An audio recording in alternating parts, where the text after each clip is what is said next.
Hello, everybody, and welcome to the LFC Transfer Room for another stream in the very, very long week building up to Liverpool versus Crystal Palace, the second Premier League game. Thank you very much to everybody who is joining and or watching and or will be joining at some point.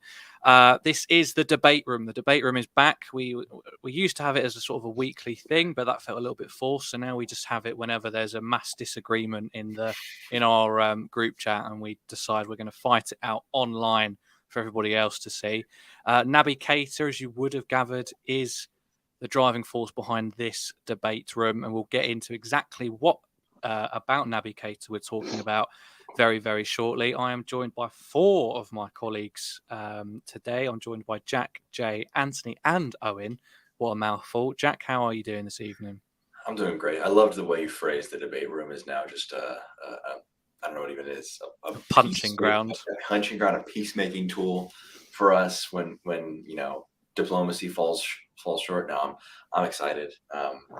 It's Anthony and I have been preparing. Anthony and I have been preparing our side of the Jay, I don't think you're ready, man. You're gonna get caught with some haymakers, some stats, some figures.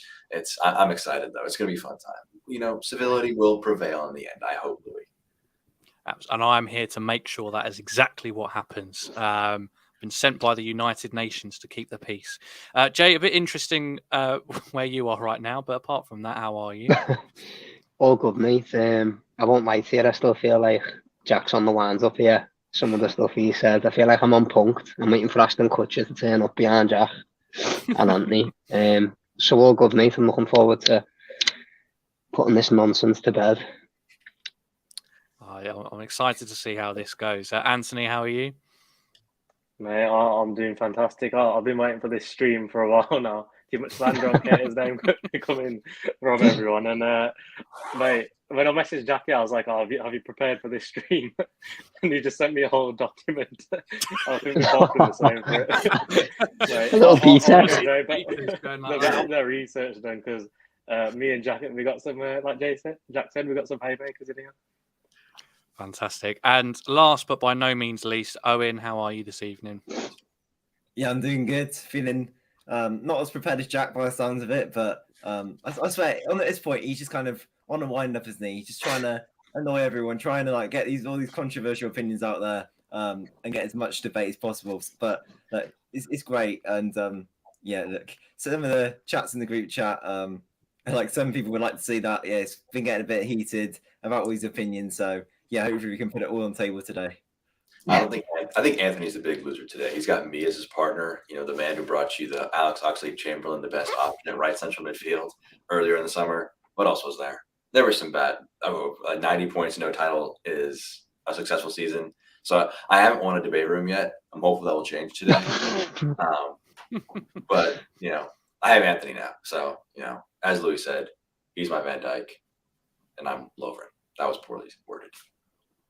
Well, please do, if you are just joining us, please do like the video. And if you are new and never seen us before, please do subscribe to the channel. We go live every night at 7:30, and we have plenty of content all day, every day to do with everything Liverpool pretty much. So it's a great place to get involved. Now, I want everyone to think of me as Vince McMahon today. I am coordinating.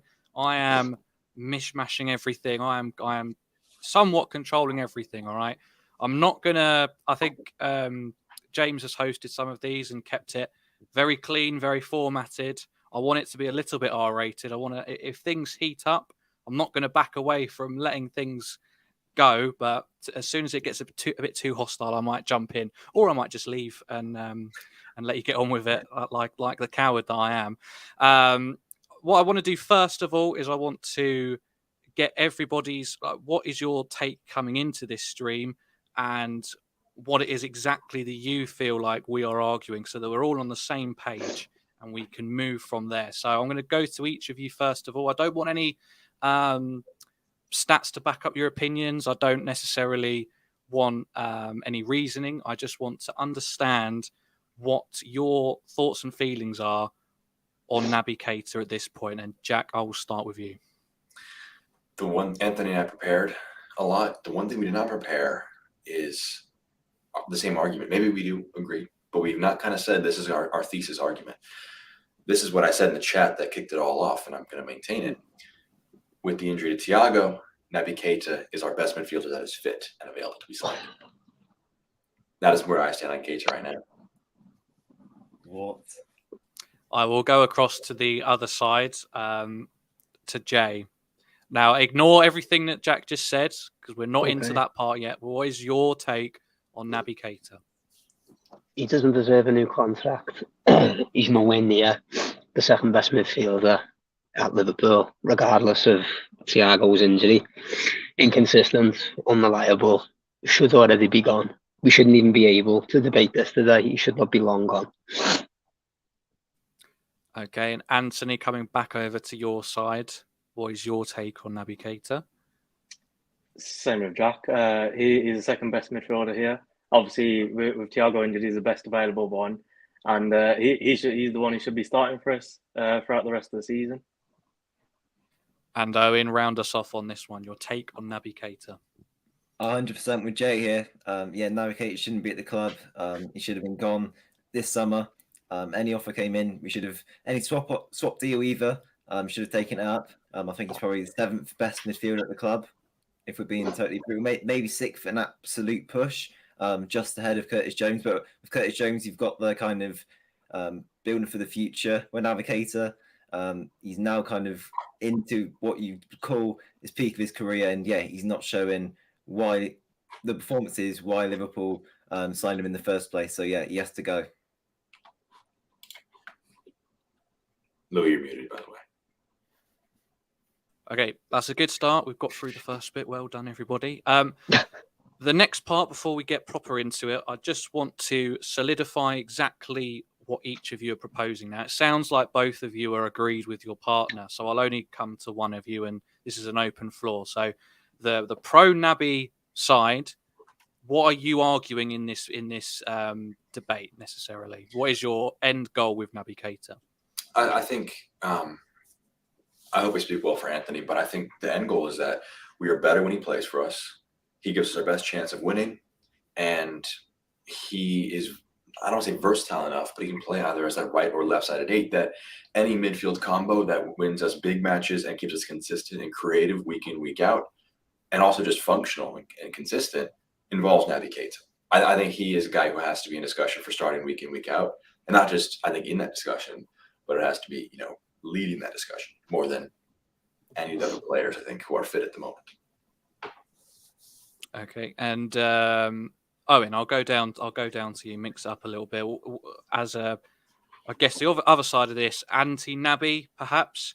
What is your end goal? Well, what do you want to see happen with Naby Keita?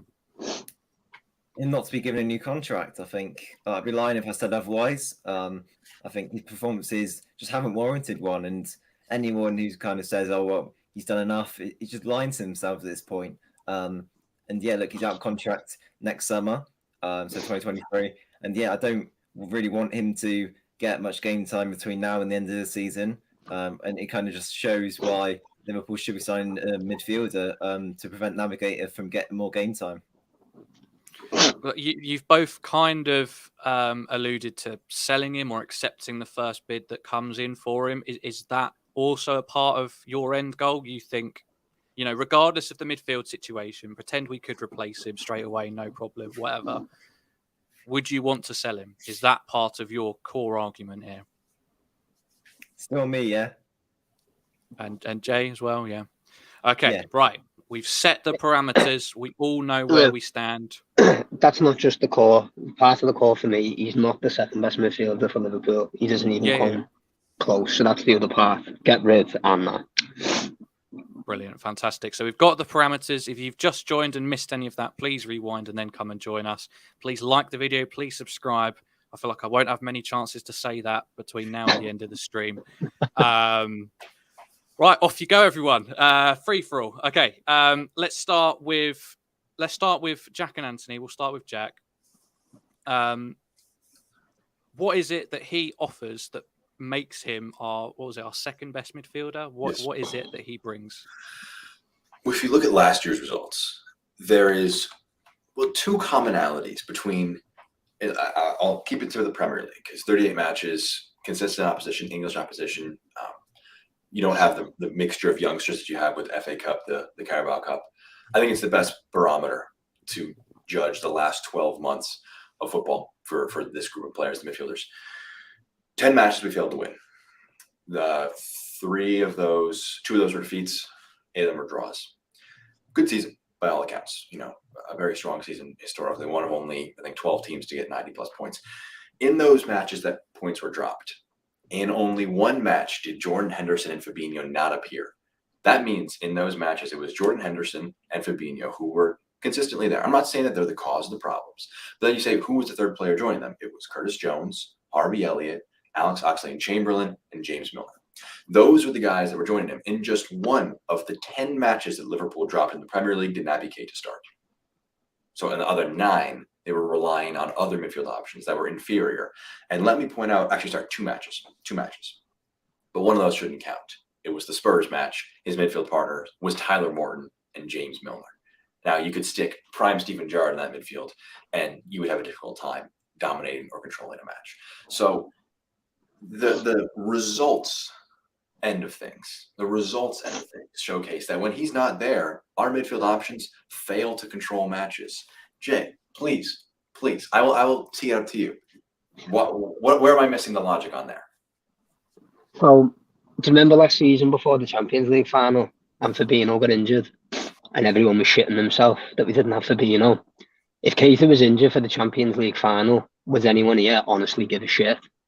I also put that out to the comments. Would anyone really care? Because he didn't even start. And was that a mistake? We didn't win. No, what did he do when he come on? That ball ball's still going. He came off the bench against a side that was sitting deep trying to contain a lead. The match was gone when he came on. Match was gone. And he contributed zilch. What he did contribute was woeful. Because he's a midfielder. His role, and this is not any of our midfielders, none of them will create moments of magic. None of them will. Best of all, he couldn't pass the ball or control the ball, though, when he came on. He just halted the team. Jordan Henderson was having the game of his life in the Champions League final. I'm not sure about that. Mate, Can I just make it clear then? Anthony, bring on the stats. All right, here's a Champions League final. Keita came on for 13 minutes. You want him to change the whole game around it in what, minimal time? And he's not even warmed up properly to get into that match. He's not consistently starting for us, and he deserved to start. He battered Villarreal in the semi-final, got an assist in that match. Battered Benfica. He was unbelievable. Keep getting goal contributions throughout the Champions League. Comes to the final, and Henderson starting. He won 2 out of 2 finals this season, FA Cup and League Cup. Last second, he got picked for the League Cup against Chelsea. Pocketed Kante, pocketed Kovacic, no questions. And same with the FA Cup final, he played really well. And I remember, Jay, you said Keita played well in that final too. But Champions League final, why drop him? It just doesn't make sense.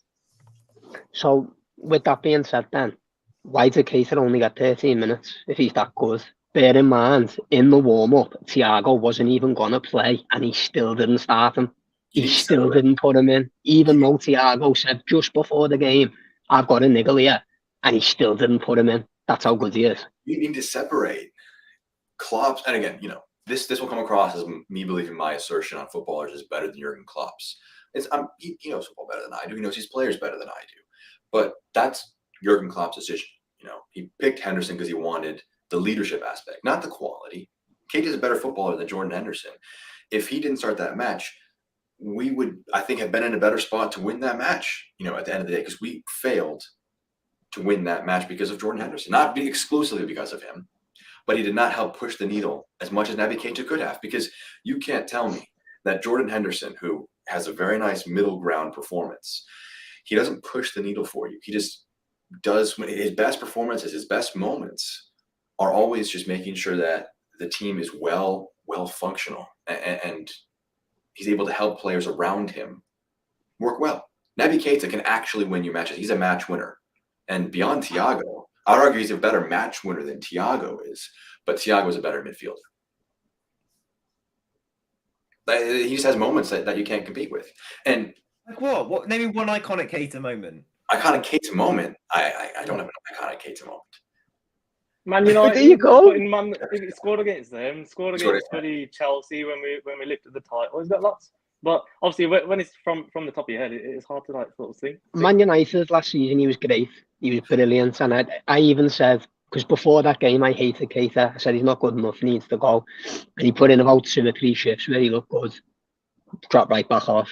That's the story of Keita. You've even said yourself, Jack, he didn't play because he didn't have a consistent run in the team. The reason is because he's not good enough. He never is consistent enough to be in the team. There's pigeons that have flew past Anfield that have had more minutes on that pitch than Naby Keita has.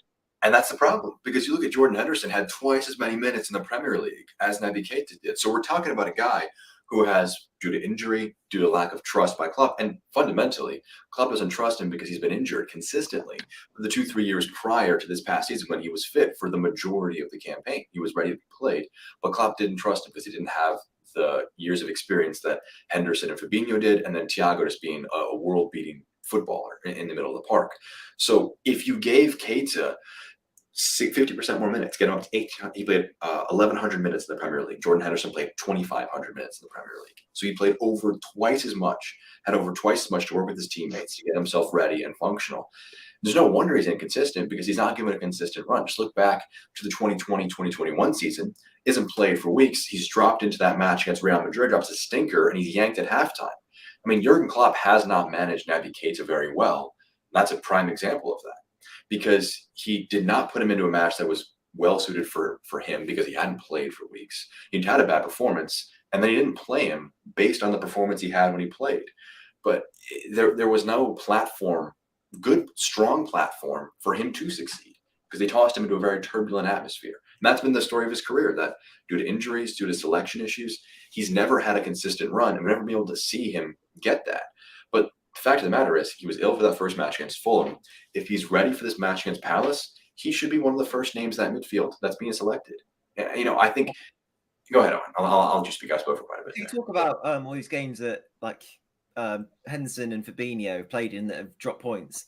But you're not talking about the games that you've played with them, that we've won games? Yes, and that, I'm not saying that they are the reason for defeat, but the commonality in those Premier League matches that we failed to win was Henderson and Fabinho, not Keita. Keita and Thiago played 2 of those matches each. They were not. How many of those games did Van Dijk play? And is he a problem? No. The midfield, though, is where the issues of the team stem out. You look back, we got top 4 with Reece Williams and Nat Phillips because our midfield was so functionally sound. With Fabinho, Henderson, 2 years removed. Not Naby. Not Naby. It was Thiago. There you go. It was Ronaldo. But he was also mega injured that season. So, that he just was not available to be selected because he had numerous injuries. And that's a very fair thing. He was hurt, not selectable. That's fair. But when if he was available, he would have been in that discussion because that midfield was so solid, so compact, so good at its job. It helped a terrible center back duo get top 4. That was our midfield at its best. It's open right now. Fulham ran all over us. We do not win second balls. We do not press well from the midfield. I don't think that you can look at Jordan Henderson, especially his performances right now, and say he warrants a position over Naby Keita.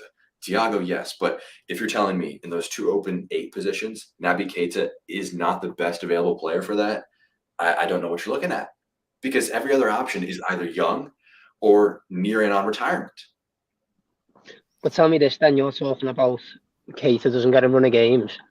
He's been here 4 years and can't nail a place in this team. So why is everyone so quick to write off Curtis Jones and Harvey Elliott, who haven't had half the chance that Naby Keita's had? So rather than letting Keita go into his 5th year of, there's a player there, he'll come good one day. I don't know how many years we can say this for, by the way. Let's give a kid a chance who hasn't actually had one to try and cement a place. I would much rather Jones or Elliott play over Keita because they haven't had an opportunity. For all we know, they could be 10 times the player of Keita. Keita's had chances. He hasn't taken them. So why is everyone so quick to jump on Curtis Jones and Harvey Elliott, who haven't had half a chance compared to Naby Keita, but people are still happy to say, Keita will come good next year. Keita will come good next year. Keita will be 45 and we'll still be saying he's going to come good. Right, let me say. I want to say something now. Right, let's put a pause on where we are now. We can always circle back to that. I just want to make sure that everyone gets the chance to get everything they want to say. Jack, I know you're looking at me with judging eyes because you want to keep this shouting match going on. And Right? Anthony was about to hit you with a haymaker, and you ruined his flow. No, I'll make sure everyone's got a chance to get everything that they need out. I just want to make sure that we cover everything and not just the Champions League final and Fulham. You know, like as Jay said, he's been here 4 years. Let's talk about that. So, Jay and Owen, I want to come to you first of all, just talking about what we expected of Naby Keita, or what did you expect of Naby Keita when we signed him? Obviously, he went straight back on loan to Leipzig, but then we got him in. I don't think many of us knew him like expertly, and probably seen a little bit of him. But apart from that, like, what were you expecting of him when he comes into a Jurgen Klopp Liverpool midfield, which typically has been more focused on being industrious rather than providing those attacking sparks and those moments? What were you expecting of Naby Keita? Go ahead, Owen. I haven't shut up. All right. So yeah, you go back to the 12th of August, 2018. Naby Keita makes his debut under Klopp. He lines up in midfield of James Milner, Gini Wijnaldum, and Naby Keita of himself, obviously. You look at it, he has an absolutely fantastic game. Liverpool win 4-0. He gets an assist. He actually just puts in a blinder. And Liverpool fans are like, yeah, this guy, he's the future midfield. Next decade, he's going to be here. Okay? And then you look at it, and just these injuries that he's picked up, these little niggles, have just stopped him from being able to show that. And look, he's shown that initial quality since coming in from Leipzig. I'll give him that. I will give him that. But yeah, he's been in and out of the team. He's had all these opportunities mentioned before. And then, yeah, he hasn't felt like he's been here for 4 years. He's made 70 odd appearances in the Premier League.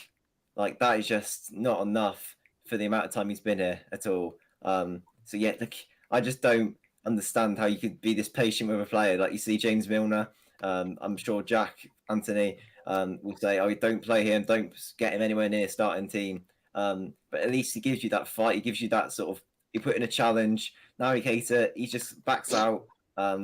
He can dribble a little bit, but yeah, he's passing not great either. It's like, what does Naby Keita offer you? What does he bring to the table? And it's still been 4 years, and we don't know really what sort of player Naby Keita is. Why is he in the team? He's the best presser at Liverpool, Owen. Right. Yeah. Wait. We'll get to all of your stats and stuff later. We will get to those. Anthony, I'll come to you with kind of the same, but also leading off from that. Like, how much do you feel people who are anti Naby Keita, it's to do with the injuries rather than necessarily the performances? It's just frustration with someone who seems to be slightly made of glass. Mate, everything Owen said, I fully agree with, and I get, because he's been injured, it's hard to sort of have that trust in a player or think he deserves a new contract. But I think the first season he was here, that was the season he played the second most matches in throughout the 4 seasons, obviously, and he played well. He played. I know you said don't touch on stats, but I'm just bringing up how many matches he played. There's 25 matches in the league, so out of 38, that's a decent amount. When you consider that they need to rotate, you can't just start the same midfielder 38 matches a season. The next season he was injured. Season after that he was injured, so I'll get that. But this season in particular, or the last one, you know what I mean. Last season, this season, he was fit throughout every single match except for 1 month for football, which is when Pogba just snapped his leg off in that Man United match. So I think he deserved off a contract on the basis he's performed so well whenever he has played, but injuries have stopped him from performing well, like even further and progressing, which I still don't think we've seen sort of Naby Keita. I don't think we've seen half of what Naby Keita can give to Liverpool. And everyone forgets that the new doctor came in on the back end of 2 seasons ago to help Naby Keita and Matip with their injuries. Matip's not been injured since, and Keita's only been injured once, like I said. So I think it's a contract. Like I said, I don't think he deserved a contract on what he's currently done.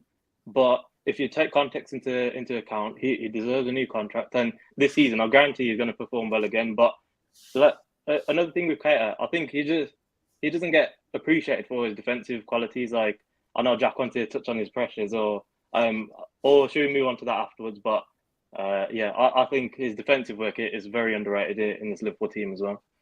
Oh, and I saw you were ready to pounce when Anthony had the point. You know, he doesn't deserve a contract based on what he's done, and I don't think that is a proof that he was, that he doesn't have quality. Because at the end of the day, he's not been offered a platform to showcase his quality because of injury, because of poor selection, poor rotation, and because of preference to other players because of trust, not because of quality, because of trust.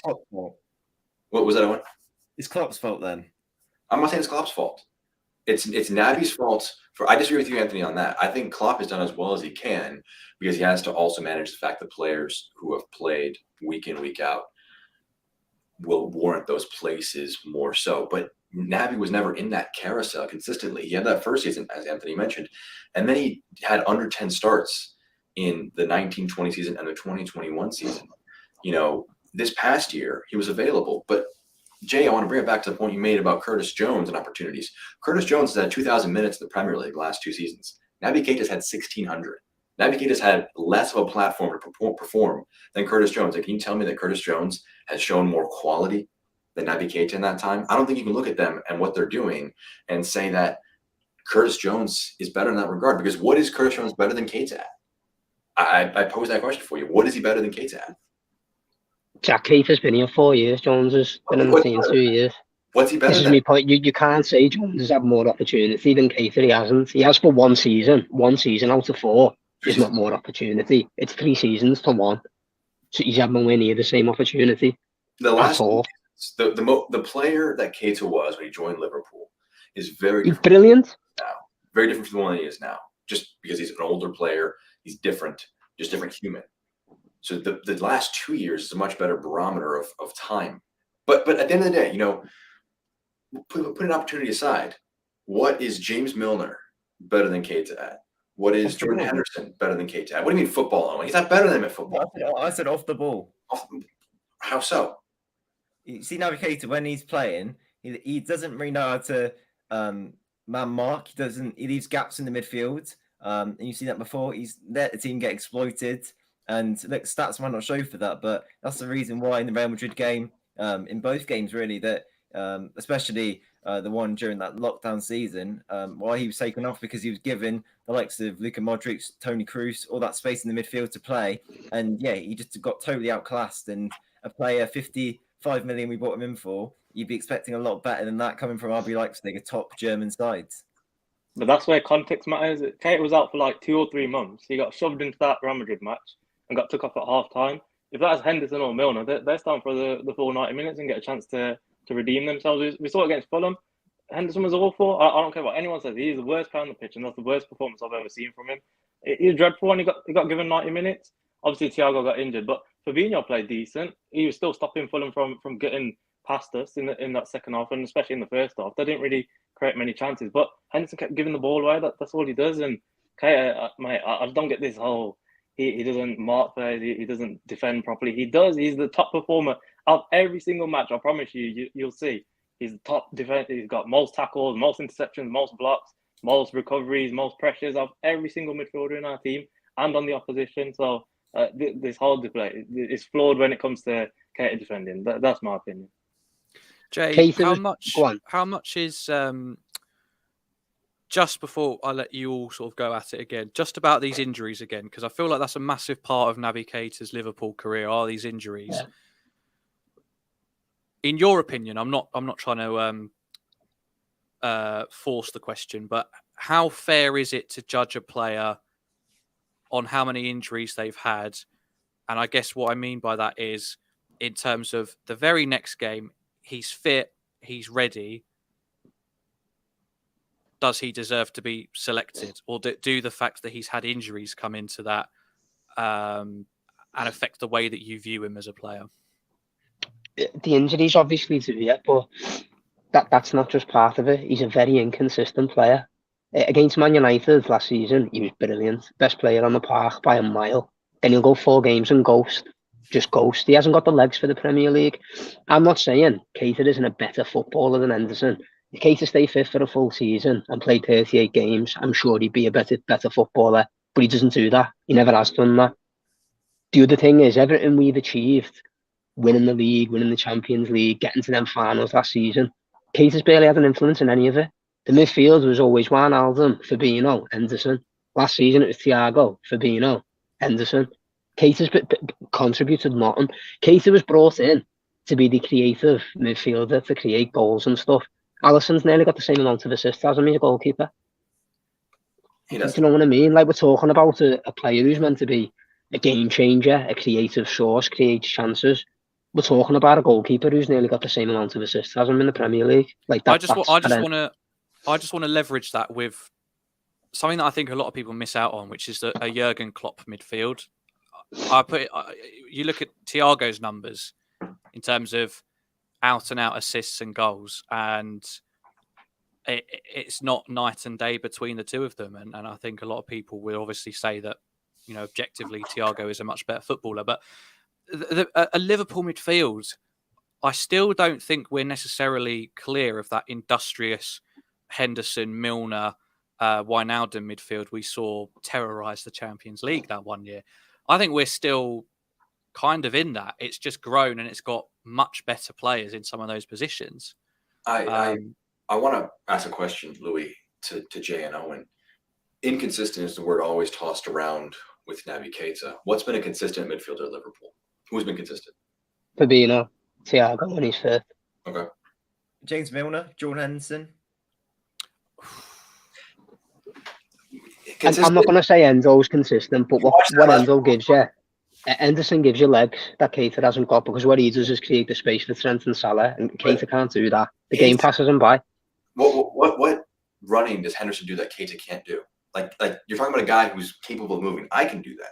I can make space for Salah and Trent by just moving around the pitch. I'm a tall guy. I can just move around, make some space. That's not a quality of a good footballer. Naby Keita is an unbelievable presser of the ball. He's our best midfielder pressing, except for Thiago in terms of just percentages of presses one. Henderson is like a headless chicken when he presses. Keita actually wins the ball back. Henderson barely wins it. I'd say we've done all right with Henderson starting over Keita over the last couple of years. But I don't disagree that Henderson's been good. But when you talk about the guys that have been consistent, it's kind of the reason why I asked you that question on consistency. Fabinho plays week in, week out. He's a nail on defensive mid. He doesn't have to worry about someone behind his shoulder. Henderson, nailed on, week because he's the captain. He doesn't have to worry about his performances. He can just kind of do his job. Thiago, he knows his quality will carry him. He will always have a starting place.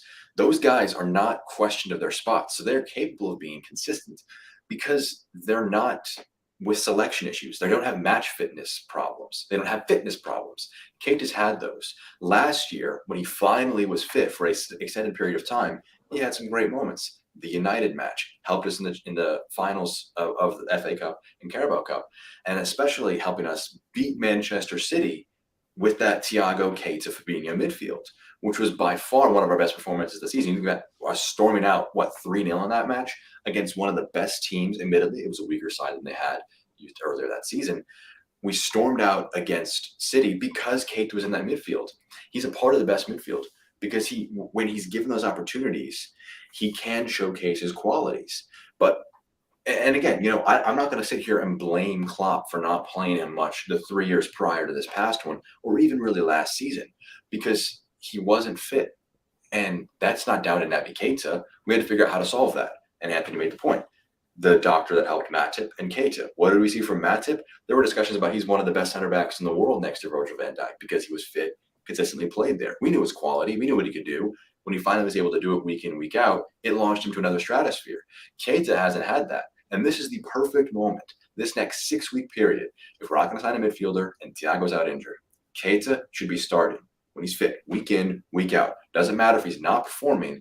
Give him those 6 weeks to be in the side, getting match fit, getting the confidence improved. And if he's not going to perform in those 6 weeks, then he doesn't perform. I'm not going to sit here and try and turn water into wine. If he doesn't perform, he doesn't perform. But I don't think you can sit there and say Naby Keita with an extended period of time in the midfield would not perform better than Curtis Jones, who's young, Harvey Elliott, who's played a half dozen matches in the Premier League, Fabio Carvalho, who can't play in that position, Oxlade-Chamberlain's out injured, James Milner, dependable option off the bench. I like him. Don't think he should be starting. And then Jordan Henderson was just better in the defensive mid spot against Fulham because he wasn't forced to do the running that you mentioned, Jay. He's good at that, but that forces him to work in tight spaces. And you just watch him in that match against Fulham. He loves those one-time crosses, pot shot crosses into the box because he doesn't have the technical skill for that. And we're lying to ourselves if we stick Henderson into that role, knowing the player he is. He's better at defensive mid than he is at the right side at 8 position because he has the field in front of him. He can survey his options a lot better, and it relies less on his physicality. That's at least what I view that. And why I'm pushing this for Keita is that we don't need to give him a contract right now. That can be sorted midway through the season. But we should be giving him, when he's fit, play him, because he is the most well-rounded midfielder we have. You look at his pressing ability, he has the creative attributes, and I think if he was able to work with Trent and Salah a lot more on that right side at 8 position, he would adopt the positions that Henderson would, Jay. Because I agree, we haven't seen him with the movement of Henderson, but he also hasn't been given the amount of opportunities that Henderson has. So I think this is the moment where you play him. You give him those options. You let him roam free.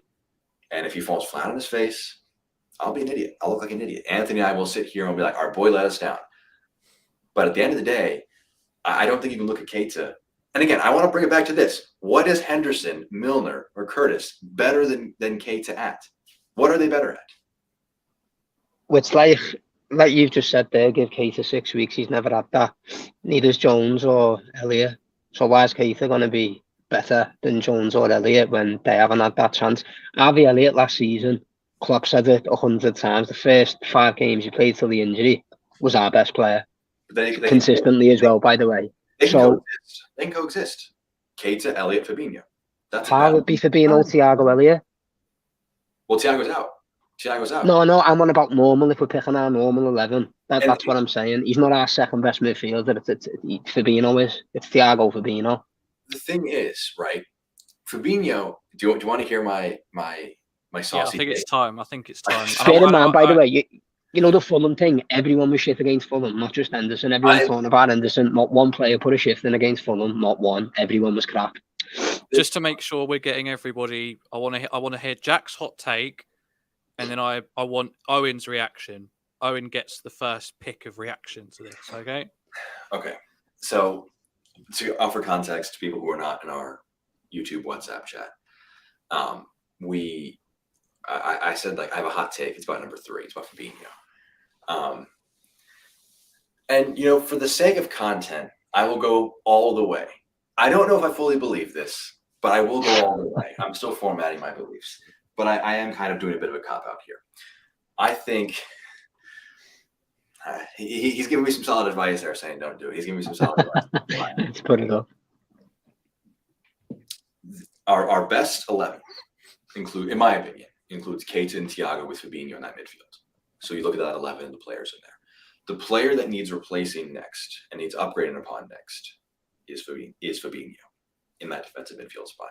That is the player that our next evolution would be replacing Fabinho.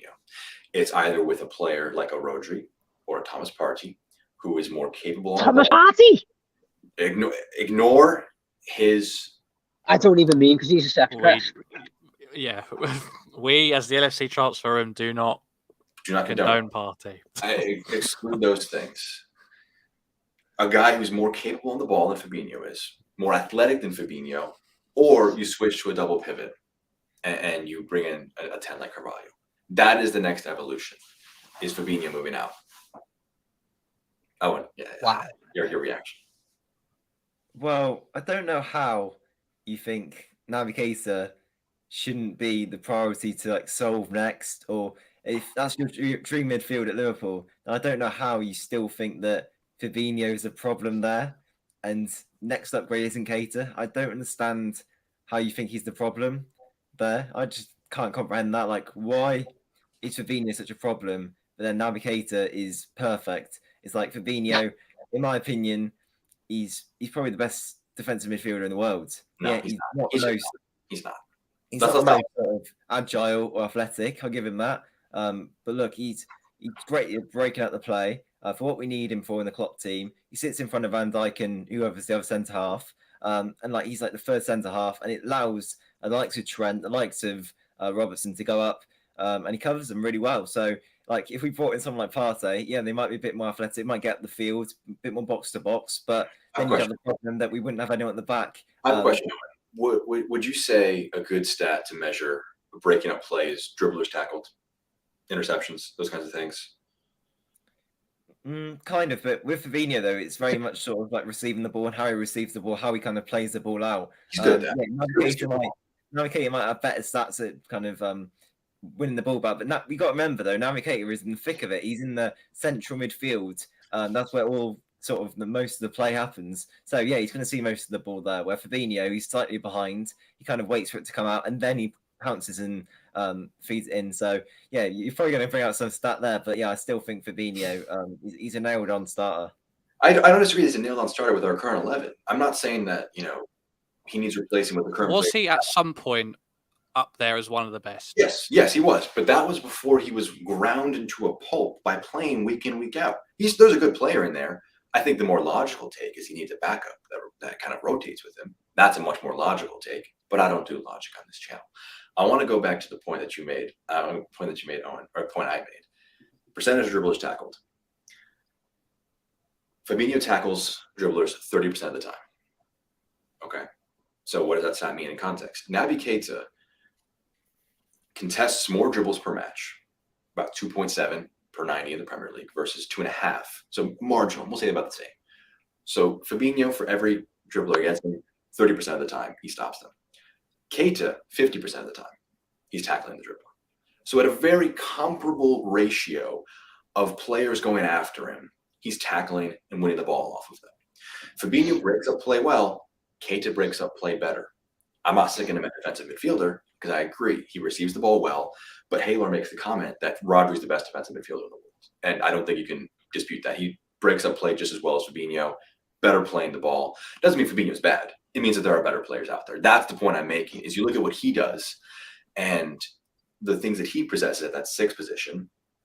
It's, again, he's not a once-in-a-generation player, but there's very few players like him that are as well-rounded.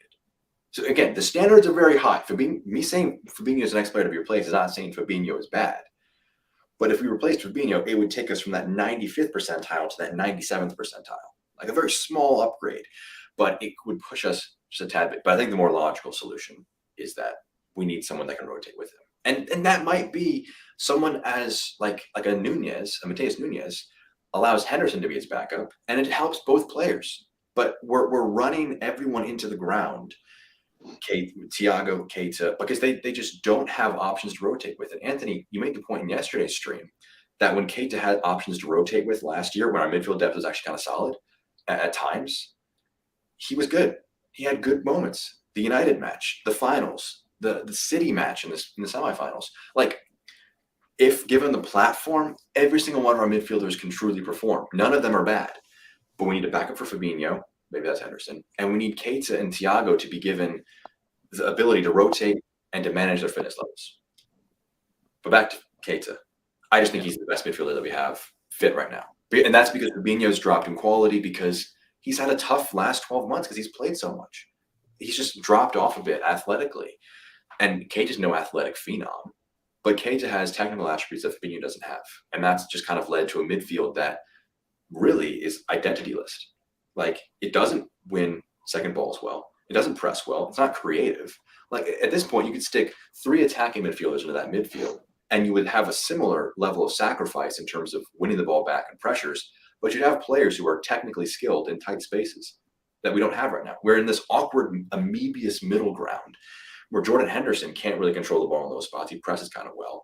Fabinho breaks up play well, but does he run as well the match? Is he athletically capable of playing in those transitions as well? Because he plays so much, it reduces his ability to do that. And then Thiago's injury prone. Keita's injury prone as well historically. I think that he's past those issues as well. But look at the midfield. Our 2 best midfielders, technically speaking, Thiago and Keita, don't have a consistent level of fitness, and they don't have enough options around them to be coming in and out of the 11 when they're fit and ready. At the end of the day, we need another midfielder. That would be a beautiful thing. It's just sign up. Goddamn it.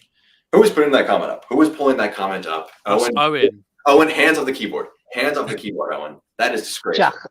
Jack, them stats that you've just said there, though, they don't take into account where that ball's been won. So Fabinho might have 30%. They might be 30% where it's a critical tackle in a dangerous area. Keita could be winning it to win a throw-in. Also, if you play, hang on. If you play 100 games, your stats might not be as good as someone who's played 5 games and made 5 tackles in each game. he doesn't play enough to judge him on stats. Because if Yeah. someone's played near triple the amount of games you have, the stats aren't going to be comparable. Because let's say you play 5 games, you win 5 tackles every single one of them games. That means you win 5 tackles a game. I play 100 games. I get 3 tackles one game, 1 another, 5 another, 10 another. My average is lower than you. Does that mean you're better than me? No. It means I've played a lot more games than you. Jack, I'm gonna add it on. I think the way Jack's got them stats is for the past year. So Keita's played 40 appearances, so they're based on that, and Fabinho's played like 5-10 more matches than him, dare I say. So I think it's a fair sort of argument, but we're gonna argue that stat. Yeah, I've got an interesting stat for everyone as well. So Keita, yeah, just you were saying he doesn't sort of contribute to the points that we get. And I remember Matty said a couple of streams ago, he said a midfield is what wins your matches. So statistically, Keita, for points per game last season, he on average, he would have got us to 103 points had he started 38 matches across the whole season. We ended up on 92 points. So that's 11-point difference, right? 18-19 season. And that's the highest points in Premier League history, by the way, 103 points. Yep. 18-19 season, the season we won the Champions League, obviously incredible season. Had Keita carried on playing, 101 points we would have finished on. That's with him in the team, by the way. So without him, it's even. Anthony, that's all There's a 10-point hypothetical. difference with him in the team compared to him without. That's completely hypothetical. Yeah, but that's like saying if he played, this would have happened. Anything could have happened. But Jay, we saw with the matches. It's a large space. Yeah, sorry to interrupt you, Anthony. You lagged there for a second. It's points per game though. It's okay saying ifs and buts. Yeah, I agree, but it's still there. It's like it's points per game. That's how you measure it. Keita's got a highest winning percentage of every single midfielder at this club. He still gets like shitted on and says, "Oh, he's inconsistent." How can he be inconsistent when he's got the highest win percentage of every single midfielder? That's why, because he plays less. If you play 10 games and you win them 10 games and then you're out for 20 games, obviously your rate's going to look better than the players who played 30 games. It's not 10 games, though, is it? It's not 10 games. No, I'm just saying, for example, I'm not going to the exact game each player, but that's my point. If you're in the team for 5 games that you've won, that doesn't mean it's because of you. You were just in the team when you won 5 games. But do we have sorry. Do we have that number? Anthony, like compared to another midfielder, do we have the number of games that's based on with Keita? I've only got him with. I've got the number of games he's played, but not. Yeah. So how many games did he play last season? Last season he had 20 odd, 23 in the league, and the 18, 19, 25. I think so. If you could do it whilst we're talking, I think the best person to compare that would be with Henderson because they were rotating a lot. Fabinho, if you could pull that. Yeah, if you could pull one of those up, I think that might be a better way of doing it. Because I understand what Jay's saying as well. I definitely get that, but the point I think to kind of build off of that is you make sacrifices with Keita, you make sacrifices with Henderson, but what Henderson does in specific is our best midfield 3. Is it Fabinho, Thiago Henderson? Is it Fabinho, Thiago Keita? Henderson doesn't press well. He doesn't. Keita's a better presser. Henderson doesn't pass the ball well. Keita's a better passer. No. He doesn't handle the ball well. Owen, you're telling me and a better passer. Getting the ball, sure, okay, range of passing. Maybe Henderson's got a slightly better range of passing. But receiving the ball, carrying the ball, dribbling, winning the ball back, Henderson, he runs well. He has stamina. But he still doesn't win the ball at a good enough rate to accept have him in the midfield. He loses the ball more than Keita does. So you have a guy in Henderson who doesn't win the ball back well and concedes the ball a lot. It's not a good combo. Versus Keita, you've got all bases off the Fulham game, and that was an anomaly. Henderson's never normally like that. That was a shock of Henderson.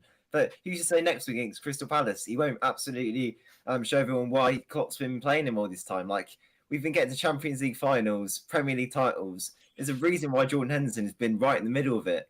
And you'll go back to, Naby Keita, go back 4 years. Well, why don't we talk about Jordan Henderson 3-4 years ago when he was unbelievable? It's like, it's such kind of pick, choose where you want to play it. It's moving the goalposts. If you play Henderson like last season, you play him in 29 full 90 minutes. That's how much he played. 29 full 90 minutes. You're telling me that he's holding up like he has in the years past. He's not physically past it, but he's not the same player that he was when we were winning those titles. It's no surprise that we've not saying we've fallen off because we were damn near winning quadruple last year, but he is in a downward slope. Keita has plateaued since he joined from Leipzig because of injuries, because of selection issues. But I don't think you can look at Henderson and say he's a better footballer than Keita. And at the end of the day, that's all it is. Who could do a better job in that right-sided central midfield spot and offer you more? Keita offers a pressing ability that is only matched by Thiago. He has an ability to dribble at defenders, unmatched by any of our midfielders. And he has a creative sense about him. And defensively, he holds his own. If he had not had those injuries, he would have been the perfect Klopp midfielder. That's why we signed him, because he was that box-to-box guy at Leipzig who was capable, when he did not have all those injuries that decimated him physically, he was capable of doing that. He didn't lose that same player, though, beyond the injuries. So I don't think you can look at our current options. And granted, this may be the big undermine to my argument. Maybe Anthony disagrees. A midfielder that we sign bumps Keita to the backup of Thiago. And that's good. That's perfect. That's perfect. Because that allows both guys to rotate off each other. And the drop-off in quality from Thiago to Keita is short. It's small compared to the drop-off from Keita to Henderson. The drop-off there is massive in terms of quality, in terms of ability to play. If you look at that left-sided 8 spot and your options are Thiago and Keita, that is near on perfect for that position. And then you have an 8 on the right, like a Nunes or a Bellingham. Elliott as their backup. Henderson's a backup to Fabinho. That's a great midfield depth. That gets the best out of everybody. But we don't do that because we don't support Keita or Thiago or Henderson well enough. And we push them into minutes and matches they shouldn't be playing. I'm sorry, I want to bring up this comment. What indication is there that I only watch highlights? Keita is not a highlight player. He's not a highlight player. He's a consistent player in terms. Let me roll that back.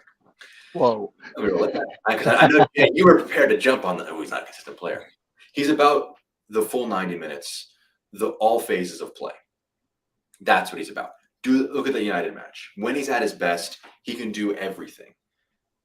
And you know what? I don't disagree with that comment at the end of the day. Like, I think that starting midfielders in the top 6, I'm not sure Keita breaks into too many of the sides. City, no chance. Arsenal, I don't think so. Chelsea, I don't think so. Spurs, debatable. I don't think so. United, yes, because they are crap. Yeah. But who does Henderson get into if you're going to pull that out? No one. Henderson, you could argue every midfielder. No. Every midfielder of last year's top 4, I think, is better than Jordan Henderson. The thing about Fabinho as well, by the way, you're talking about the Fulham game. Fabinho was our best player against City. Fabinho, I think Fabinho was class against City in the Community Shield. He's had one bad game against Fulham, which, by the way, every single player was dire. Look, I'm not saying all of a sudden Fabinho declining. Talking about one of the best number 6s in the world. My Fabinho opinion isn't based on that Fulham match alone, because that would be dumb to look at just one match, especially after the City match when he was quite good. But what games then, Jack? Because we went on a run last season, lads, where we nearly won every game. The back end of last season was not great for Fabinho. The back end of last season was not great because he had been physically challenged that the entire year. Because he had been running and playing all those matches. He needs someone to push him. Just look at what Jota did for Liverpool when he came in. He had a player who was stagnating, came in. I'm not saying Fabinho stagnated in the slightest, but end of the day, we need a midfield signing. Oh yeah, 100%. I completely agree with you. He needs a midfielder. But I don't think that we look at this Palace match and the midfield options. Jay and Owen, what is your midfield for Palace? Fabinho, Henderson, Elliott. Henderson is the right-sided 8, the left-sided 8. Sorry. No, he has been playing on the right, yeah, but I'll just put Elliott there and Lorenzo go on the left. I want to perfectly suited to left-hand side, so I'd go Fabinho, Milner, and Elliott. Like you say that, but Milner was our best player when he came on. I don't understand. Look, he came on, he changed the game. He scored 2 goals when he was on the pitch. We won the game when he was on. You talk about like midfielders. You talk about results-based looking at that. He had nothing to do with those 2 goals. And how can you dispute the win percentage for Keita and then say, oh, we scored 2 goals and he was on the pitch? What? Yeah, but he was class. Like, everything he brought the intensity. He was part of the solution to the problem. He really was. And like, we just need, after that performance to Fulham, we need some experience in the midfield. Jordan Henderson, I agree, had a poor game against Fulham. Even though I thought he was man of the match against Man City, I thought he was unbelievable that game. But yeah, I think bringing in Jordan Henderson, James Milner, sorry, and having that experience in this game, because Crystal Palace, they're no pushovers. You know, Patrick Vieira, he's got them playing good football. So yeah, look, midfield of Harvey Elliott and Naby Keita is not enough experience there, and he could easily get pushed over. Keita's 27. 27. He's not some young up and coming guy. He's been around the block. He's not like your traditional English hoof it out when he needs to. He had a high red Been around the card hospital number, block. didn't he? Look, Yeah. I would far sooner go to Owen's midfield than Jay's. If Henderson starts next match after the horror show he dropped against Fulham, he needs to be dropped for 1 match. You could say that about anyone, though, Jack. Anyone could be dropped for the Fulham game. They were all terrible, all of them. He was the worst. Of a terrible group, he was the worst by far. And I don't disagree that maybe he's still got options. He does not need to be sold. He does not need to not play at all. But if you're telling me that he can drop a performance like that was especially bad, even in a bad moment. If you're captain, you can't turn to your captain in a terrible match and have something happen and have him be able to be some sort of light at the end of the tunnel. He should not play that 1 match against Palace. Wasn't he a game last season that Keita got pulled off at half time? He was that bad. I can't think of what game it He is. scored in that match. He scored. Pretty sure. But he scored. But that's If exactly you can still score and have a crap game, you score a pen and have a bad game. Yeah, but we still won the match anyway. But I know, but he's talking about someone being that bad at the worst performance he's seen. Well, Keita has one of them dragged off at half time. Henderson went dragged off at half time. Because Henderson. That's because he's favourite. Yeah, Klopp loves Henderson. Klopp loves Henderson so much, and I don't think anyone could deny it. There's so many times last season where Keita should have started. The Chelsea one that annoys me the most. We're at Stamford Bridge. We got lack of depth in that midfield. Keita's on an insane run in good form, and he started Milner and Henderson. What did he actually expect going into that match? And like Jack pointed out, we dropped points in 10 matches last season. Keita only started two of them. And you know the matches? The defensive midfielders in those 2 matches were Jordan Henderson and Tyler Morton. In those 2 matches. To be fair, yeah, I don't mind Henderson in the 6, but the Brighton one we dropped points in. Keita, we were winning 1-0 before someone injured Keita. And then that's when we conceded the 2 goals. So technically we lost 2-1 without Naby Keita there. But the Spurs one, like you said, we had about 5 players with COVID or injuries. So he's not exactly had the best of luck in those matches. But if you look across the whole season, this consistency argument gets me as well. I could pull up every single match he started in. Most chances created, most tackles. Next match, most chances created, most tackles, most recoveries. Next match, assists, most chances created. Second most tackles, most successful dribbles. He offers so much more. He's just the most versatile player. That's why I love him so much. With Henderson, like we keep saying, Jack, you've asked as well. Can you tell us what the other midfielders are better at than Naby Keita? Except don't bring up than Keita. He's got less passing accuracy than him. I 100% agree. Long passes is better than him. But that's not Keita's game. Keita's game. He's one of them. Like we were bringing up yesterday, Kovacic. He's one of them players. He gets so underappreciated. He's expected to create goals and score goals. That's not his role. He's expected to do the defensive duties. And if you look at him, he performs as one of the best midfielders in Europe. I know that's not his role, but I know Kovacic's his quality when I watch him. That's what I mean. I don't. Andrea Pirlo didn't get 20 assists this season. Zinedine Zidane didn't. But about world-class players, I don't believe in stats. Chelsea fans don't like Kovacic, though. We said that yesterday as well. It's a weird dynamic. I like him. He's a very good player. Can you I'm sure some Chelsea fans probably might like Keita. I mean, Here's the only match we beat City in last year, Manchester City last year. Who was our midfield for that one, Owen? Who started in the midfield for that match? The only one we won against City last year. Fabinho, Thiago, Keita. We just beat them last week, lads, without Keita, so that's more relevant. It's this season. It was 1-1 with Henderson on the pitch, though. So going back to Anthony's point about I give you that, Anthony. Go on. Going back to Anthony's point about passing accuracy with Keita, It's like that says nothing. Is there anything about progressive passes? Because pass and accuracy could be a 2-yard pass, and that would count towards it. So, like, it shows kind of who's being more ambitious. I'd like to see Thiago's compared to Keita's because Thiago wipes the floor with every midfielder in Europe. Not just Liverpool. Every player in Europe, he's like 99 percentile progressive passes. So if you're holding him to the standard of Thiago, I'd ask why isn't James Milner, Curtis Jones, Jordan Henderson held to the standard of Thiago with their passing ability? No one's got the passing ability of Thiago, Yeah, other than strength. No, you want to hear? Other than strength. Yeah, no. Passes into the penalty area is Keita, second best Liverpool. Funny enough, behind Jordan Henderson, 1.7 compared to 1.8 for the midfielders. So, those stats, I'm not going to get into the weeds of those stats because the positions that they play also plays a big factor in the roles that they play.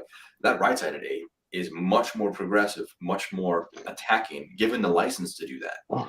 You can't tell me. And again, Jordan Henderson has decent numbers because he's playing in Liverpool's side. You could stick me in there, and I have no technical skill. I have no ability to run the match. And I would get some decent numbers because I'm surrounded by a group of players that are phenomenal. Fabinho, top 5 defensive midfielder in the world. When he's fit, when he's firing, he's got a good amount of rotation with him. Trent and Salah right next to you in that right-sided 8. You have the best players in that position in both spots in the world. Up front, you had Mane, then you got Nunez. You got Diaz on the left. Next to you, you have Thiago.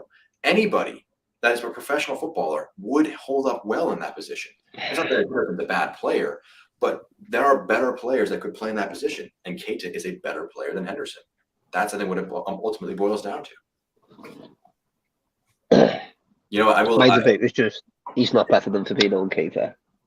Fabinho and Thiago.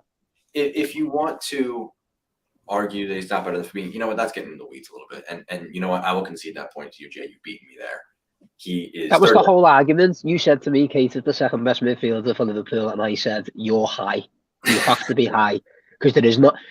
So by that narrative, then you've just said Fabinho's one of the best number 6s in the world. Is Naby Keita one of the best midfielders in the world? No, he's not. Come on, boys. You could name 10 now off the top of your head that are better. I genuinely think he's top 10 midfielders in the Premier League, but when we're talking about midfielders, I thought we were just talking about central midfielders. So I got to disagree with you there. No. Jack said Keita is the second best midfielder in the squad, and I said over Fabinho just to make sure that he didn't mean Fabinho. And more than once, Jack, you took another toke and another toke and another sip, and you still stood by it. I think Jay, you have beaten me. He has fallen down to third in the pecking order. But Owen, let's address the real elephant in the room. Owen saying he's 6th or 7th best at Liverpool. What is that? Yeah. What is that? Harvey Elliott's better than him all day long. No, he's not. No, he's not. There's a view for the future. Naby Keita is not the future of Liverpool Football Club. Naby Keita, Harvey Elliott, sorry. He's shown coming in with his half dozen games or whatever that half dozen games. Yeah. Half dozen. He's shown every single time he stepped on the football pitch, probably apart from the preseason where I didn't think he was actually that great. But before that, previously, whenever he's played for Liverpool, you see on the right-hand side with Trent, Harvey Elliott, Mo Salah. Imagine Naby Keita having a link-up with other players like that. It's unheard of. You never see Naby Keita. All right, you want to have a link-up? Yeah, you just don't see it. He's not that guy. He's not that guy. Link up with Trent and Salah. How about the right center mid sliding the ball out wide to the right for Trent, who slides it in back into the box for a tap in for I think the second or third goal away at one of your biggest rivals? Oh yeah, maybe Mo Salah linking in that right sided 8 and behind for the first goal of that match. I'm talking about that Manchester United match. Owen, has Elliott had a performance to that standard in a Liverpool shirt, linking up with those midfield players next to him? He's only played 4 games. He's played 4 games. That's the point. He hasn't played that well. He's not better than Keita because he has potential to be good in the future. He's not shown anything close to the peaks of Keita for Liverpool, let alone the peaks for Leipzig. Yeah, the peaks. Naby Keita's peaks are like here, but his lows are there as well. Harvey Elliott's been like this. He's shown real steadiness. Based on what? 5 matches? Yeah. You can say injuries aren't Keita's fault. Well, how are they Harvey Elliott's fault?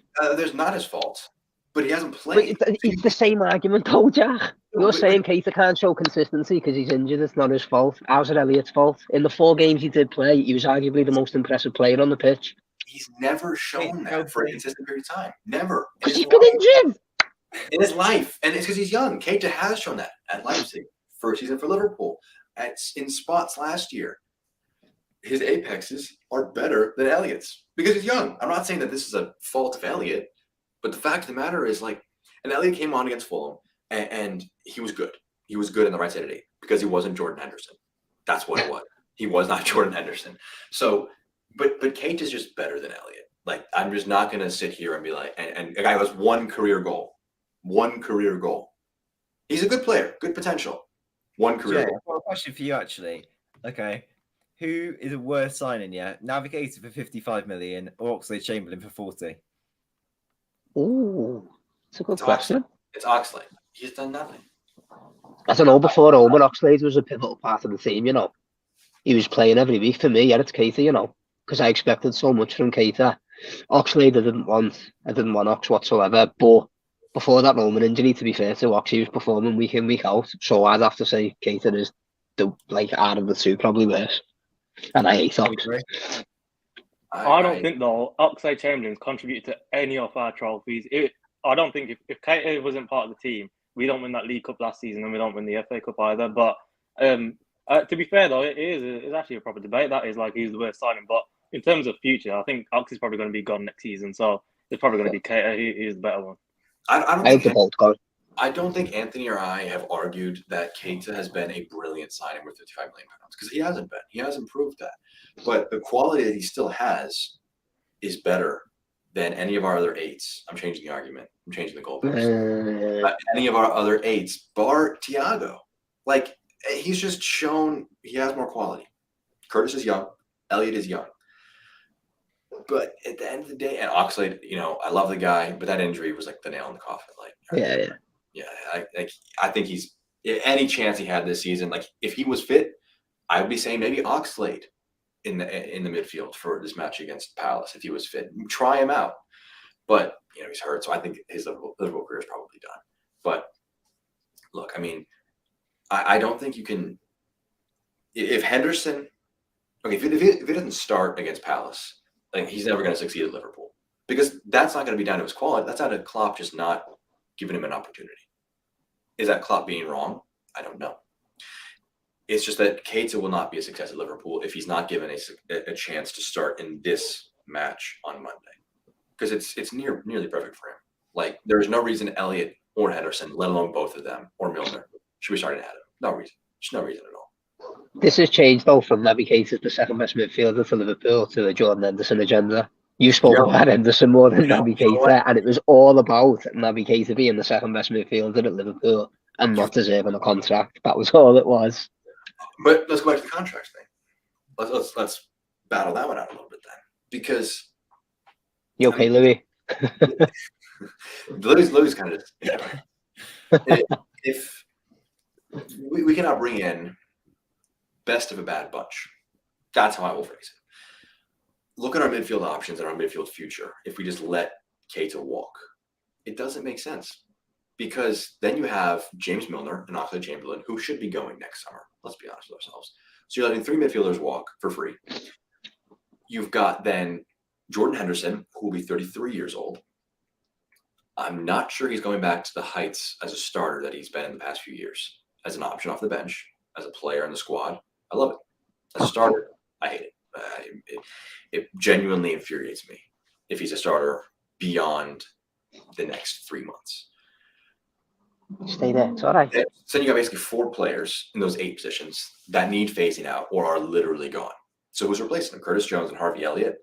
That's a step, bridge too far. Thiago's very injury prone. So just from the simple fact that so many other players are either leaving or need phasing out, he needs to be re-signed. 2-year contract, same wage, 5% wage increase, if that, maybe even a wage decrease, because he hasn't proven it since he signed that first contract. I'm not saying he needs a big wage hike. I don't think Keita would sit there and ask for one.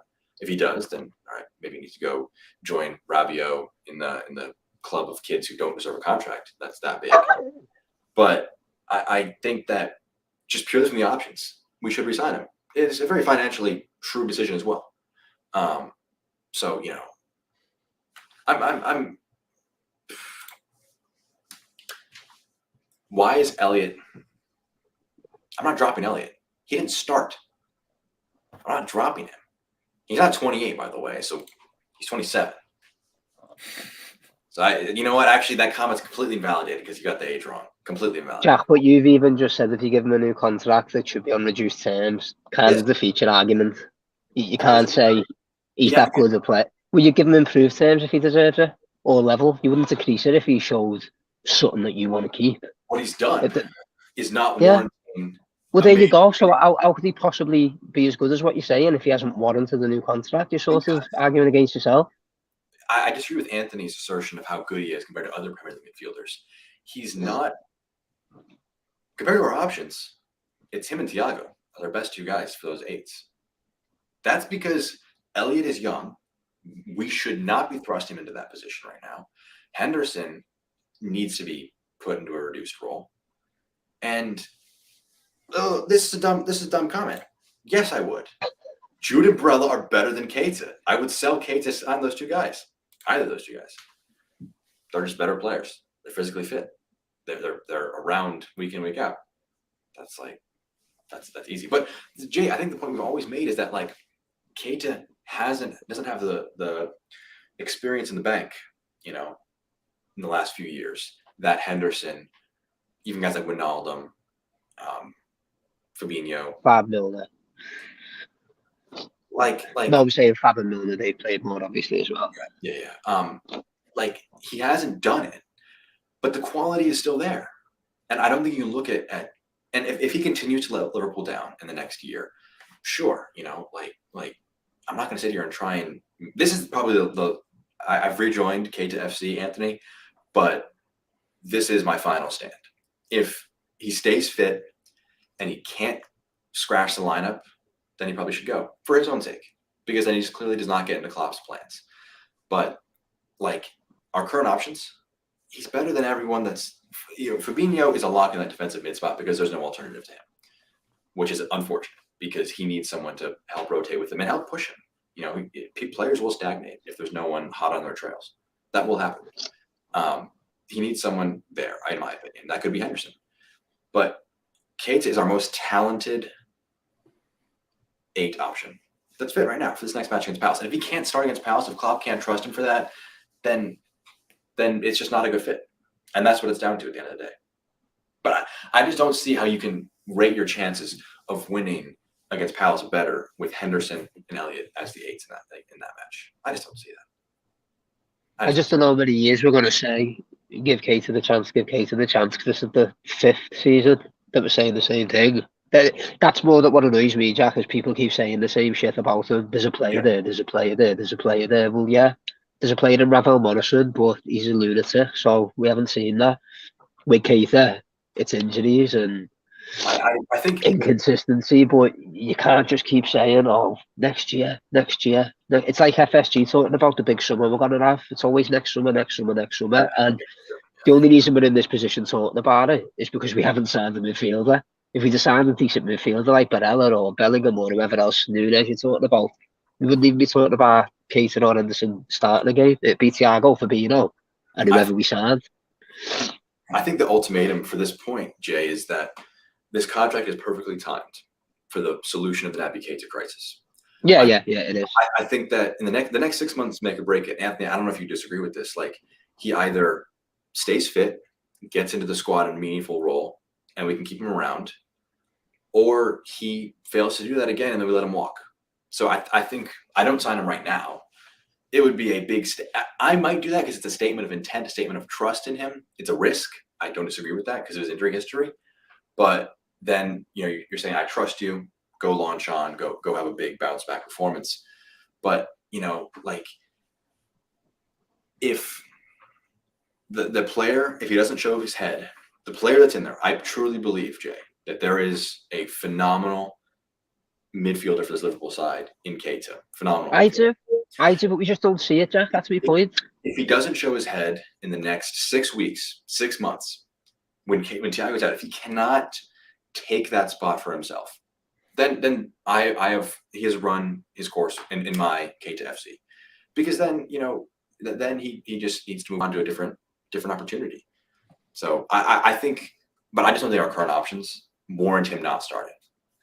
I just think that this is the moment where he starts. I don't know. It's common here. Should have been sold 4 years ago. He joined 4 years ago. He got here 4 years ago. He got here 4 years ago. No, but look, okay, and Anthony made the point, or I think Halo actually made the comments earlier up that last year was basically his first year. And that's very kind judgment towards him. I agree, Jay, to say that was your first year. You have 3 years you almost wasted. But he had 2 years where he was riddled with injuries. Finally, for a consistent part of the season, was decently fit. And he had a good season. Not a great season. I'm not going to sit there. But he had great moments. He had a decent mid-level. He had his lows. Who didn't? You know, there's inconsistencies with footballers. If he continues in a good way from that, then he does have a future.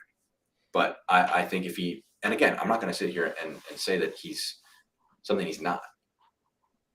But I think I just don't. Oh, and answer me the question. James Milner as a starting option against Palace.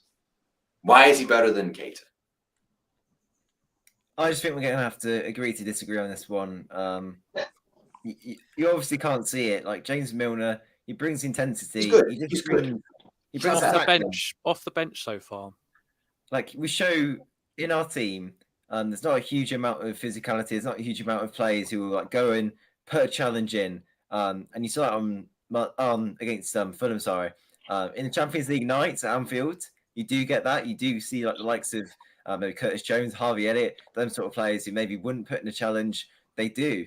But James Milner, it doesn't matter whether it's the Champions League night at Anfield or again against Fulham. You need that sort of tackling. You need that intensity. You need that passion. I want us to agree on something. Do you want to know who the two best tackles per 90 in the Prem last season were for Liverpool, excluding Cade Gordon, because he had 10 tackles per 90 supposedly, because he played like half of a match. Number one is James Milner, 1.58. That's a great point. Do you want to know what number two is, Owen? It's Naby Keita, 1.38. And then no one else has more than one per match. Your two best tacklers right there. Play them together. Stick them together. Milner at the left, Keita on the right. I don't think that'd be bad balance, to be fair. I think that's similar to Fabinho, Henderson, Keita. And that would work. But like playing Fabinho, Elliott, and Keita, that just wouldn't work, in my opinion, at all, because you have too much kind of not enough middle physicality, not enough kind of something to pass through. It would be too easy for the opposition. Too offensive. Look at that, an agreement. Have you changed your midfield to now Keita's the right side of 8? You've agreed with me now? So to kind of wrap this up, what is everyone's starting midfield 3 for Palace then? So, Jack, I'll start with you. In the case of agreeing with Owen and pressuring him to agree with me, I'm going to say Fabinho and Keita. And you have Elliott and Henderson off the bench, which are good options off the bench because you have 5 subs. Use them all. So I think that midfield, it would push Henderson to the bench, which I think is important. I think that even just for himself, that was a bad performance. I think he should come off the bench for the next one. Elliott, still, you're not thrusting too much of a role on him already. You know, and we need to win in this match. Like it's match week 2 in the Prem, but I don't think we can afford to drop this match. And I hope that doesn't change Klopp's like mentality around playing Keita. Like, oh, it's a must win. We got to stick Hendo in there. Like it's a final, basically. But I think for me, it's Keita, Milner, Fabinho for Palace. That's what I would do. I also could see Henderson for Milner. I could see Elliott for Milner. I just think that Keita is the one who I think, in my mind, is the one who should be a nailed-on starter for that match. Anthony, what about you? Your starting 3 for Crystal Palace. Fabinho, obviously, Keita, and I'd say Milner as well, to be fair. But who do I think Klopp will start is a different question. I can't see him starting Keita, which is the same problem we keep having throughout Keita's career. Like we already brought up last season, in the 18-19 season, plenty of times to pick him, and seems like the perfect match for him to start in. But he's not going to do it. He's going to go with Milner, Henderson, or Elliott, either one of those 3, 2 of those 3. Sorry. Owen. I think you have to go off merit and who impressed in the Fulham game. So therefore, it would be Fabinho, Elliott, and Milner. I wouldn't hate that logic. I wouldn't hate that logic. I disagree with it, but I wouldn't hate the logic. Jay, what about you? Same as Owen. I said Henderson earlier, but I think whenever Milner gets called upon, he's boss, like Newcastle last year. So Fabinho, Milner, Elliott. I want to.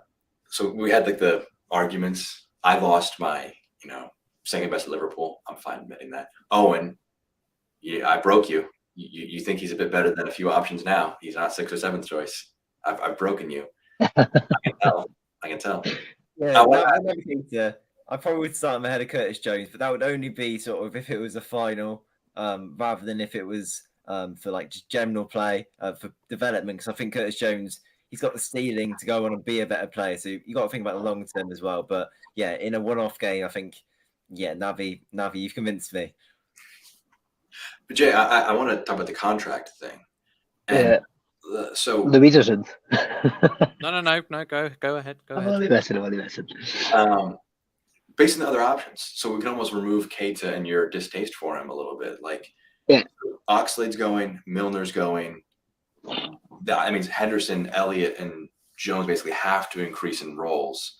Are you still letting Keita go, knowing that you already have 2 guys going? And do you see us like signing 2 or 3 other guys as well, like to fill those minutes? Or could Keita get a contract purely because of other players departing? I actually do believe that, yeah. I think that's why they give a contract purely on numbers. I think Liverpool have made a massive mistake not signing a midfielder this year because, like you've alluded to, Keita is out of contract, Thiago's a year older, and then he's in his final year. Henderson's a year older, Milner will be gone, Ox will be gone. So you're talking 3 midfielders gone. So I think Liverpool have been naive to look at least 1 midfielder this season because I think they need 2 next season. Where now it's going to look like we probably need 3. And I just don't see Liverpool signing 3 midfielders in one season. Plus, how do you get 3 brand new midfielders to gel like that? Doesn't work like that. You see how long it took to get Robertson and Fabinho in the team because you have to get used to the way we play. So it is a dangerous game we're playing. I also, it's like, if one of them is Jude Bellingham, are we really signing one guy for £100 million and then 2 other players who are able to come in week 1 and help? Like, I think end of the day, if Keita does do well or doesn't do well, doesn't change the fact that we still need a midfielder right now. Yeah, completely. It stuns me. Did you see that one quote from, I think it was Ben Jacobs, like a player, a member of the club saying they love seeing all the clubs panicking right now because they just sit there and laugh at them? Did you guys see that? No, I'm not too sure. I don't think so. Find the exact quote because I don't want to. Again, it's a journalist's, like, take from a source, so it's not like it's actually been said by someone from the club. But I want to pull it up. I hope I can find it really quickly. Here it is. Okay, this is from Ben Jacobs, who works for CBS Sports. He's a journalist. He said, "The people I know at Liverpool tell me the same thing every single year. Their aim at this stage of the window is to turn on Sky Sports News and laugh at all of the news from all the other clubs, a lot of which they knew far in advance." Go for that, yeah. I sit there thinking, why is our business done already? I get bored. I'm bored. I want us on Sky right now. Remember in January 2021 when we were signing like Kabak and Ben Davison on the last day, and we were putting in bids left, right, and centre. That was absolutely crazy, wasn't it? That was the best. What? That was to Drew. Lad Drew's always having a little dig at me in the comments, so I have to give him a finger. Oh, okay. I was wondering though. Not you, old mate, sorry. No, I 100%. Like, and that was, I think, probably might actually support this quote, Owen, because like we had such a bad experience then. We tried to get like David Carmo and Duje Kledecar, but our bids just didn't go through. Weren't able to get them over the line. And then we had Kabak and Davies, and that was probably is that our worst deadline day business ever? That's up there. Andy Carroll, 35 mil. You will never beat that. Well, wasn't Suarez the same day?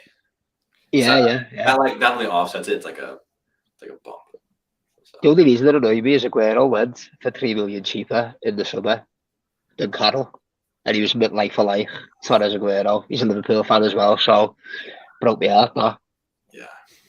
Look, I mean, I don't know. I think Anthony, I can only pray that Klopp picks Keita, because if he doesn't pick Keita, then we'll just be forever in our what ifs, and that would be a depressing thing, because then Owen and Jay would hold that over our heads.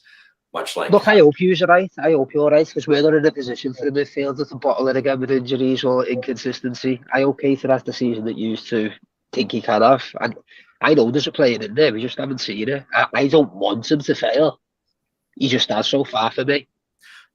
I can disagree with that. With that in mind, as the final sort of yes or no question, I guess, with everything that's been said today, with the concessions, the gains, the losses, Naby Keita, this transfer window, keep or sell?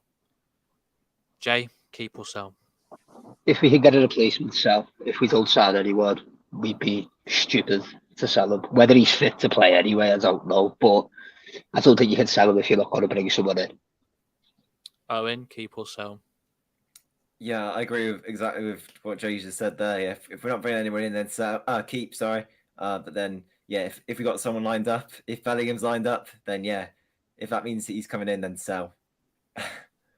So regardless of whether we sign somebody or not, Jack and Anthony, keep or sell? I think keep. If we could get a guy, Anthony, you may disagree with me here. If we could get a guy like Bellingham or Barella, either of those two, but for me, but it required us losing Keita, I'm doing that personally. Like it would break part of my heart because we would never really see the player I think we could get eventually. But it would be like it would defy logic for him to go with the current options because Owen, I know you love Jimmy, you love James Milner. If he's your go-to right now, left central midfield option with Curtis Jones battling for that position, that is dire. That is bad for a title-chasing team. I don't think you can dispute that. Our current midfield options. He will argue that. Like we've got injuries though. You got to remember we have injuries. Like Thiago, he's one of the best midfielders in the world, and he's out injured. And we still have James Milner there. But I agree. But he's good depth. But if he's the immediate drop off, I think Keita is like a nice cushion drop off, and then it's like a bigger drop off to Milner. That's how I view it. Like if it goes Thiago, then Milner, Keita's like a nice like. All right, yeah, I'm not falling. I'm not free falling before our next option. It's like we can discuss James Milner in another debate room, of course. Anthony, close us off. Keep or sell? I disagree with everyone. I think, although I have said I've never seen Barella play, to be fair, so I can't really comment on him. But if it's to sell Keita and sign Bellingham, I think we're still in the same position. As of right now, Bellingham's not like a huge upgrade on our midfield. He'll be good in the future, don't get me wrong. But as of right now, it'll just be the same issues, except, we still got Thiago injured, so it's just we're swapping one player for another. So, yeah, I'll definitely keep him and renew his contract. Well, the results are in. We've had 50. Well, the poll's been up for 55 minutes. We've had 58 votes, and the winners of this will think it's conclusive, but I'd say it's as conclusive as the Brexit vote. To keep, it's 41%. To sell Naby Keita, it's 59% at this point after an hour. Anthony, here. I might screen share the prep that I did. I just want to show you guys this. You beat her. They will get beat actually. This is what I had prepared. Jesus, Jack. I you were high. The second column is Keita. There were more reds and like oranges in here than I would have liked to see. So I had to sit there and be like, all right, you know what? This is maybe a little sad. Because the stats didn't fully back me up. So, but you know what, Jay, Owen, you changed my mind a little bit, and I did not expect that to happen. So congratulations on that. Touche, fella. Well done. We've made it this far. Another rom-com in terms of stream length, So if it was between that with the misses and watching the LFC transfer room argue it out over whether we keep or sell Naby Keita, I know which one I'm choosing every single day, and it's to be here, of course. So thank you, everybody. Thank you for Jack, Jay, Anthony, and Owen for coming prepared and ready and giving us a pretty good show, I do believe. So let's get a thank you to everybody in the live chat, please. And thank you to everybody who's been watching as well for getting involved, although some of you were a little bit ruder than I would have liked in terms of our hosts' opinions, etc. But we're all work in progresses. at the end of the day. But no, thank you very much for watching. We'll be back again tomorrow for the Premier League weekend preview. Then, of course, Saturday as well. And then Sunday, it's only the bloody preview for Crystal Palace because it's a stupid Monday night kickoff, isn't it? So we'll be live every single night up until then and beyond. I'm going to have a few videos during the day as well to keep you occupied. So make sure you do like this video to help us out. Subscribe to the channel as well to get your daily fix of Liverpool content. And we will see you in the next stream. Take care, everybody. Thank you very much.